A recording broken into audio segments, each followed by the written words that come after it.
identidad, y en los que le siguieron Cuerpos que importan, sobre los límites materiales y discursivos del sexo, Deshacer el género, En la vida psíquica del sujeto, todos estos ya en el siglo XXI.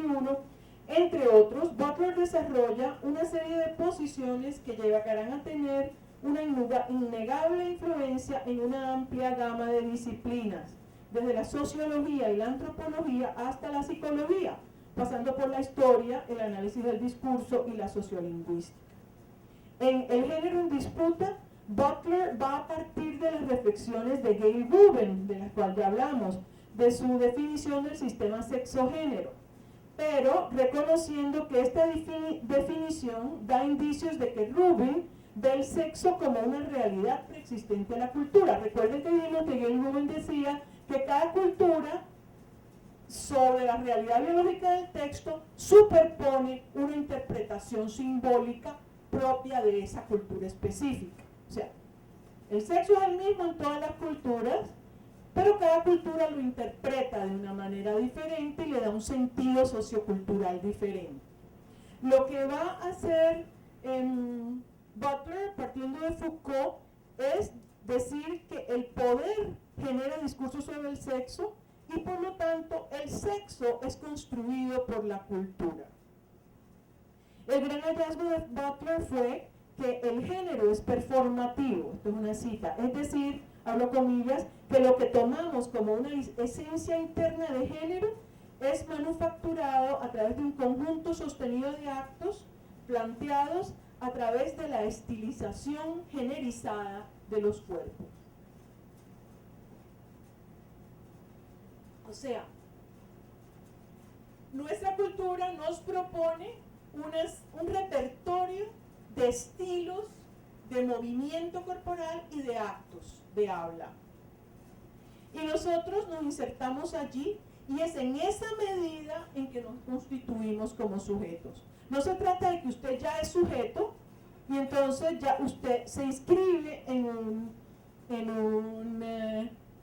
un tipo de género, sino que usted solamente se constituye en sujeto en la medida en que instaura en su propio estilo de actuación y en su propio discurso un estilo propuesto por la cultura. Es decir, el sujeto no se hizo ya, sino que cada uno de nosotros y nosotras, en cada momento de la vida, está empleando un repertorio de estilos de género que es el que nos va a constituir como sujetos. Bueno, entonces, Butler se pregunta qué sentido se le puede dar al concepto de mujer como sujeto de las luchas feministas y concluye que no es posible definirlo. No se es mujer por nacer con determinados genitales, por el contrario, Butler considera el género como producto de ese proceso constante que no cesa nunca a lo largo de la vida de iteración discursiva mediante el cual se construyen las identidades. En otras palabras, lo que reconocemos en los individuos como diferencia sexual o de género no es sino una función de la repetición de actos de habla, de estilos corporales, de gestos, posturas y movimientos asociados culturalmente a lo que se supone que es una esencia femenina o masculina. Voy a buscar mi agüita.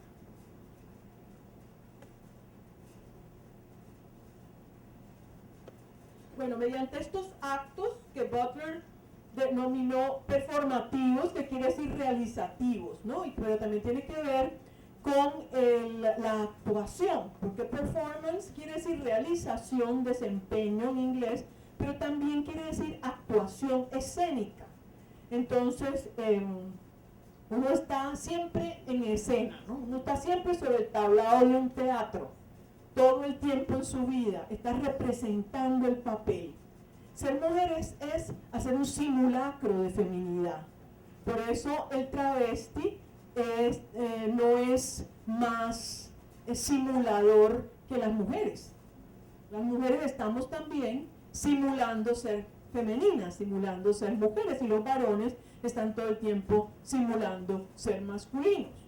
Por ejemplo, Yo no sé si a ustedes les pasa lo mismo, pero yo estoy casada con un señor hace 40 y pico de años y cada vez que habla con una mujer habla en la voz normal que yo le conozco. Cuando habla con un compañero de trabajo, inclusive con sus hermanos, habla con una voz mucho más masculina. Por supuesto que él nunca aceptaría posiblemente que su masculinidad es una simulación, pero de hecho lo es, y es totalmente inconsciente, ¿sí? Y no creo que mi marido sea una excepción. En otras palabras, la exigencia es que hay una serie de normas culturales que demandan que haya una coherencia entre sexo biológico, estilos de comportamiento y orientación sexual. Estos tres elementos tienen que ser coherentes entre sí debido a las normas heterosexuales, lo que se llama la hegemonía heterosexual en Butler. Y la exigencia es que el varón se comporta de modo masculino y ama y desea exclusivamente a mujeres, mientras que la mujer se comporta de un modo femenino y ama y desea exclusivamente a los hombres. Quienes se aparten de esta norma son considerados seres ininteligibles. Eso quiere decir que uno los mira y dice, no entiendo cómo ese tipo puede ser tan... Imagínense la palabra. Bueno, y en últimas, seres privados del derecho a existir. El planteamiento de Butler de que lo sexual es ya parte del género, es decir, que está condicionado culturalmente y por lo tanto no es algo fijo e inmutable, ha revolucionado los modos de estudiar y analizar no solo las relaciones entre los géneros, sino también las distintas manifestaciones de la sexualidad. Probablemente allí es donde se ve más claramente el influjo que ha tenido la teoría de Judith Butler. Hay un libro de Zygmunt Bauman sobre el amor, donde él plantea que el homosexualis no es un estado y menos aún un estado permanente e inmutable, sino un proceso minado de ensayos y errores, de azarosos viajes de descubrimiento y hallazgos ocasionales, salpicado de incontables traspiés, de duelos por oportunidades desperdiciadas y de la alegría anticipada de los suculentos platos por venir. Él hace esta observación sobre la transitoriedad del homosexualis después de reseñar la reseña a su vez de otro crítico a una obra de Butler. Aunque Bauman prefiere no ubicar el centro de su discusión en la relación entre sexo y género y opta por insistir en la flexibilidad de los vericuetos de la sexualidad, es obvio que posiciones como la suya ni habrían surgido antes de Butler, ni quizá hubieran sido tan ampliamente aceptadas si no hubiera existido la obra de Judith Butler. Sin embargo, las reacciones al género en disputa fueron rápidas y abundantes y no siempre elogiosas.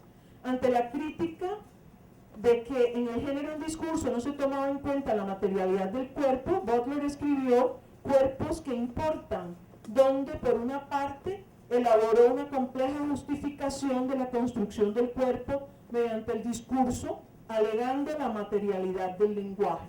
Además, en respuesta a la idea de que el concepto de performatividad convertía la identidad en un asunto tan sencillo como un cambio de ropas, o sea, si es una cuestión meramente teatral, entonces yo me pongo la ropa de mujer y ya me vuelvo mujer, ¿es eso lo que quiere decir?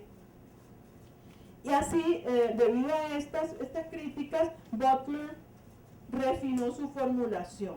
Aquí la cito de nuevo, dice, la performatividad no puede entenderse por fuera de un proceso de iterabilidad.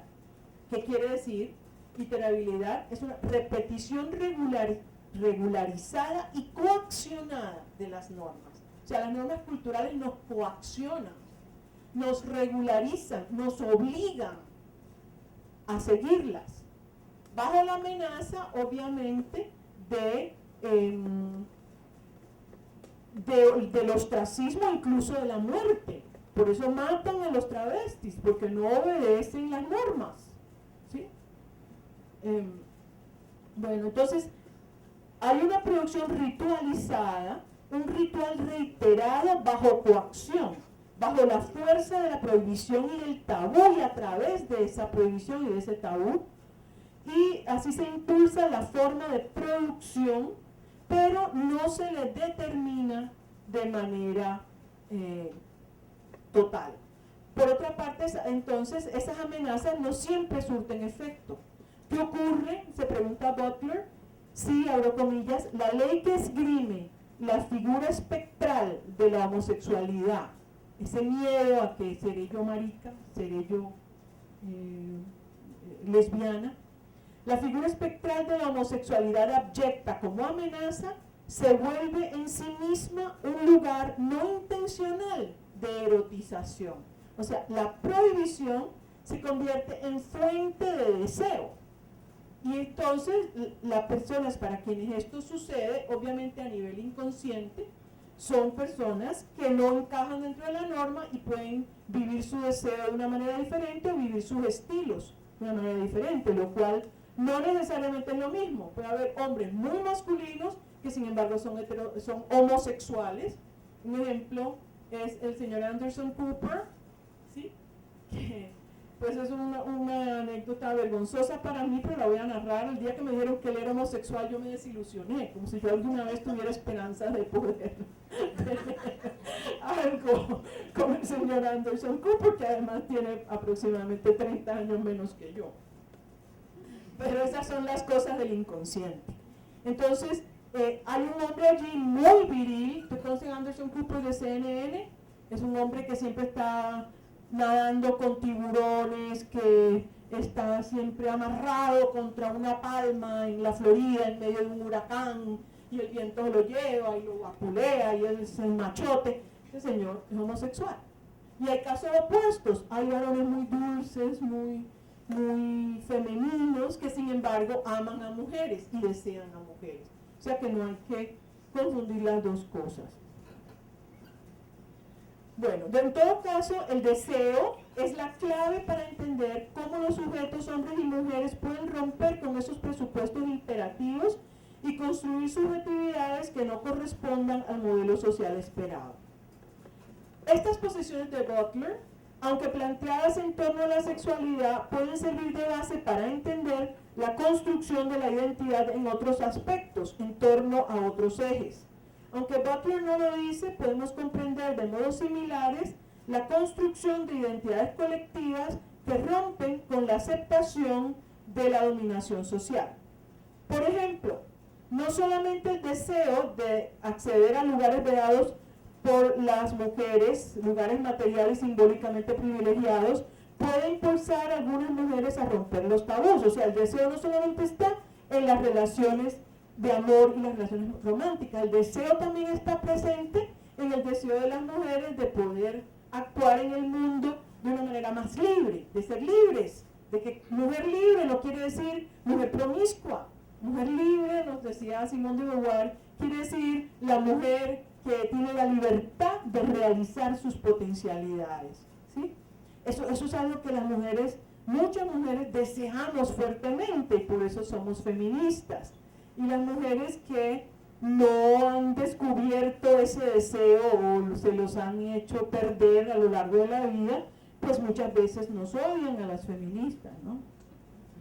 Pero en cualquier caso, la misma prohibición o tabú de la feminidad tradicional, o sea, para usted no es el mundo público, para usted no es hablar duro, para usted no es saber mucho, para usted no es nada de lo que es chévere en la vida. Esa prohibición se puede convertir en algunos casos en un fuerte acicate para el deseo, para el deseo, o sea, un estímulo para el deseo. Y puede llevar a algunas personas subordinadas a romper con la sumisión o la resignación que los hace dóciles ante la subordinación, animándolos a la reiteración performativa, puede ser de discursos antimachistas o antirracistas, o sea, o anti cualquier tipo de discriminación. O sea, la persona puede o bien aceptar que lo encasillen dentro de la norma, ¿sí?, de que si usted es afrocolombiano, para usted no son estas cosas, lo acepto y entonces soy sumiso o sumisa. O usted puede aceptar, si usted es mujer, no son para usted estas y estas otras cosas. O usted puede, de alguna manera, resentirse y rebelarse contra esa prohibición, y entonces lo que asume es una posición feminista o una posición antirracista. Como vemos, la filosofía política de Butler y su disquisición sobre el deseo tiene aplicaciones importantes más allá de las discusiones en torno a la sexualidad. Sobre eso yo escribí un artículo que pueden consultar en el año 2010 en un volumen que compilamos junto con Delfín Grueso sobre identidades. Como puede suponerse, la radicalidad de muchos planteamientos de Butler produjo reacciones muy variadas y también muy intensas. Al revisar la influencia de Butler, Edwina Barbosa Carter arguye que, abro comillas, en la década desde la publicación del Género en Disputa, pocas o casi ninguna de las teóricas feministas ha sido tan influyente o tan polémica como Judith Butler. Sin embargo, como nos lo explica la misma autora, los escritos de Judith Butler no solo generaron un gran debate teórico, sino también, por un lado, una adulación poco común. Le hicieron un fanzine que se llamaba Julie, o sea, un magazine de fans en internet, y aversión inusitada, la detestan algunas personas. Entre sus críticos más acervos encontramos a personalidades tan ilustres como Seila Ben-Habib, la filósofa, Martha Nussbaum y Pierre Bourdieu. Sin embargo, su influencia se ha mantenido. En el libro Butler Importa, que es un juego de palabras basado en el título de la obra de Butler, Cuerpos que Importan, la editora Margaret Sanger Green afirma en su introducción que, abro comillas, Butler no solo ha afectado muchas disciplinas, sino que ha contribuido a darles forma. Esta colección, o sea, el libro Butler Importa, muestra su impacto en los estudios feministas y los estudios queer, tanto como en otras disciplinas como la antropología, la literatura o el derecho. El texto plantea preguntas importantes para las teóricas feministas y las y los teóricos queer en todas las disciplinas, especialmente aquellas interesadas en las relaciones entre sistemas de saber-poder, subjetividad e identidad, género y sexualidad, resistencia y poder político. Como lo demuestran este y otros comentarios recientes sobre la obra de Butler, es prácticamente imposible hacer teoría feminista o teoría queer sin tomar en cuenta a Judith Butler. Por otra parte, para muchos académicos, su obra, abre comillas, representa ya un hito fundamental para acceder a la problemática contemporánea de la conceptualización y subversión de la identidad, mucho más allá de los límites de cualquier debate interno del feminismo, y quien lo dice es un autor varón, Pérez Navarro. Para citar solo un ejemplo, el 19 de abril de 2013, la Facultad de Filosofía de la Universidad Complutense de Madrid realizó una jornada Judith Butler, en la cual se analizó su obra y sus consecuencias para la ontología, para la teoría política, para la concepción lingüística de la subjetividad y para la estética. Según los editores del libro ya mencionado, el libro Butler Importa, dedicado a considerar su influjo, este se ha extendido no solo dentro, sino también fuera de la academia, y su obra ha tenido una influencia profunda en la comprensión de género y sexualidad, política corporal y acción política. De nuevo, esto es más cierto en México, Argentina, Estados Unidos, Europa, inclusive en la India, que en Colombia. En Colombia la filosofía aparece prístina, inmaculada, intocada por Butler. Bueno, vamos ahora a el tercer caso. La loca del desván y la ansiedad de las mujeres en un mundo hecho para los hombres. Bien, me voy a referir aquí a un concepto que en mi opinión ha sido desaprovechada para estudiar las dificultades a las cuales se enfrentan las mujeres cuando ingresan a ocupaciones y ámbitos de actuación social y cultural donde han primado los varones. Estas dos autoras, Sandra Gilbert y Susan Gubar, en 1986, creo que fue, no 1984, plantearon que muchas autoras inglesas y estadounidenses en ese siglo en el cual hubo un gran auge de mujeres escritoras en las letras en idioma inglés, en ese siglo tenemos a George Eliot, tenemos a Jane Austen, o sea, y a muchas otras grandes autoras. Ellas sufrieron lo que Gilbert y Goubart denominaron la ansiedad de autoría y la definieron como el hecho de que ante la concepción predominante en el mundo intelectual contemporáneo de que la creación literaria es un acto viril, estas mujeres se atrevieron a incursionar en las letras, pero al hacerlo se enfrentaron a la dificultad de hacer armonizar su feminidad, su ser mujeres, con su ocupación literaria. Mientras que para los varones la relación con los autores que los precedieron en la tradición literaria aparece como una especie de paternidad cultural. O sea, hay un libro de un señor Harold Bloom que se llama La ansiedad de la influencia. Y lo que dice es que los autores varones son como los hijos de los clásicos. Y que los autores varones entonces tienen una relación como de hijo a padre. ¿Sí? Una relación de, por un lado, reverencia y por otro lado, rebeldía. O sea, recuerden en el complejo de Edipo, ¿no? Que la idea de Edipo era matar al padre, ¿sí? Para casarse con la madre. Aquí habría que matar al clásico anterior, matar a Gabriel García Márquez para poder decir una palabra nueva y así conquistar a Colombia y el mundo, que sería la madre, ¿no? Bueno, esa ansiedad de la influencia en los varones, ¿sí? Se convierte, según Gilbert y Goubart, en vez de en una situación en la cual, en vez de sentir su audacia al ingresar en el mundo de las letras, que había sido reservado a los varones, en vez de considerar esa audacia como un mérito, ellas muestran en su obra simultáneamente la complacencia ante sus logros y la dualidad y la dudan de sí mismas. No es de extrañar que inclusive mujeres geniales como Jane Austen, Emily Bronte o George Eliot, que tuvo entre otras cosas que ponerse un nombre viril, ¿no? Ella se llama Mary Ann Evans, pero escribía bajo el seudónimo de George Eliot, sintieran ansiedad ante su propia osadía al irrumpir en la escena literaria. Durante siglos se equiparó la creación literaria y el vigor de los textos con la virilidad, donde el poeta, el escritor, abro comillas, como Dios Padre, es un gobernante paternalista del mundo ficticio que él ha creado. Según estas dos autoras, abro comillas, en la cultura patriarcal occidental, el autor del texto es un padre, un progenitor, un procreador, un patriarca estético cuya pluma es un instrumento de poder generativo igual que su pene. Gilbert y Goubart citan a múltiples literatos y críticos literarios que de un modo u otro presentan la pluma como un pene metafórico. Esta visión del acto creador como una autoafirmación del poder viril puede llevar a definirlo como una lucha entre varones.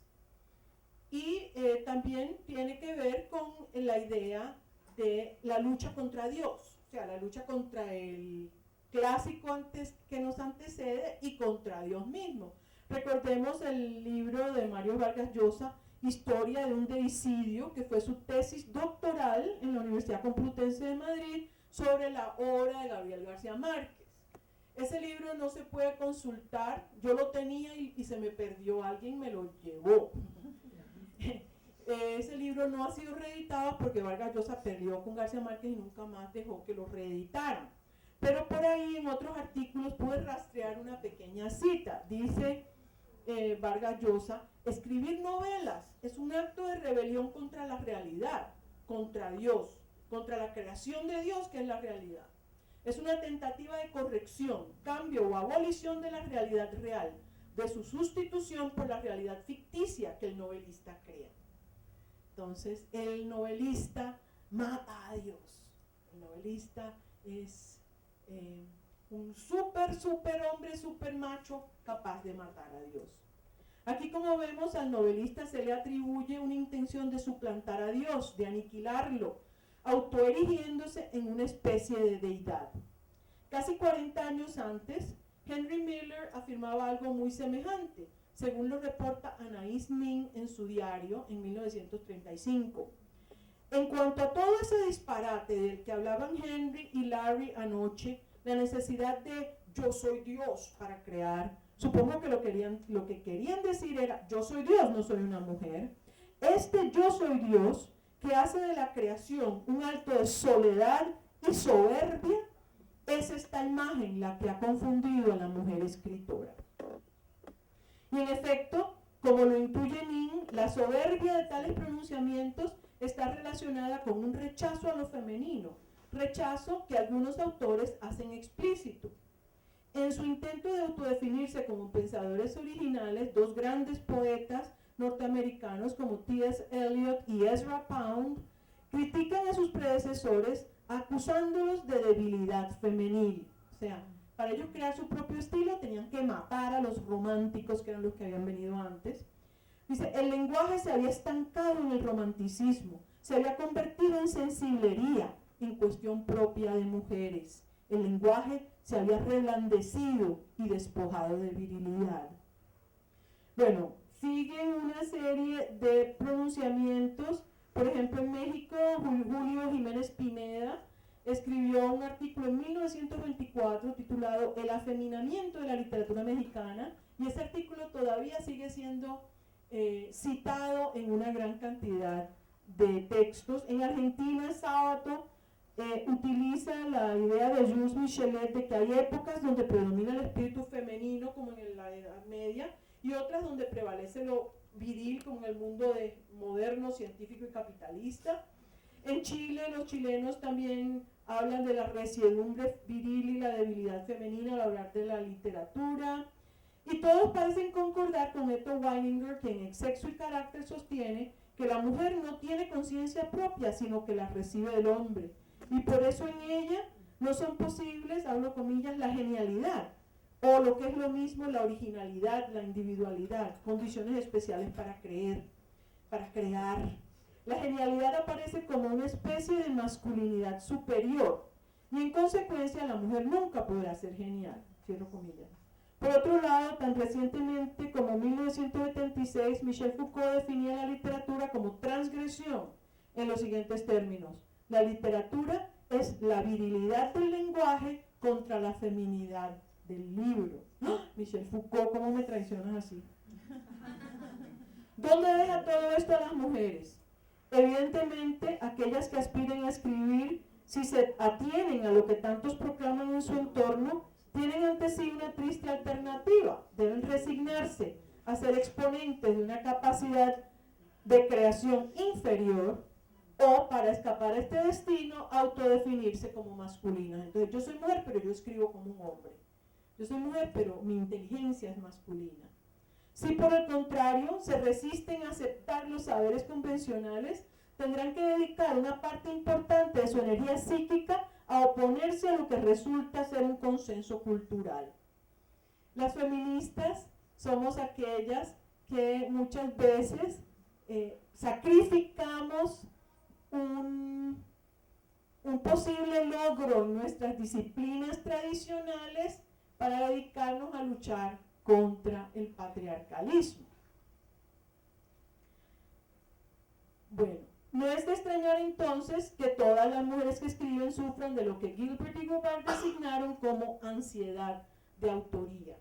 Sería interesante transferir este concepto de la ansiedad de autoría a otras situaciones similares, pues las mujeres, al incursionar en actividades y profesiones tradicionalmente masculinas, experimentan, además de la satisfacción por su trabajo, lo que podríamos llamar la ansiedad de la carrera o la ansiedad del desempeño profesional, o más ampliamente la ansiedad de lo público.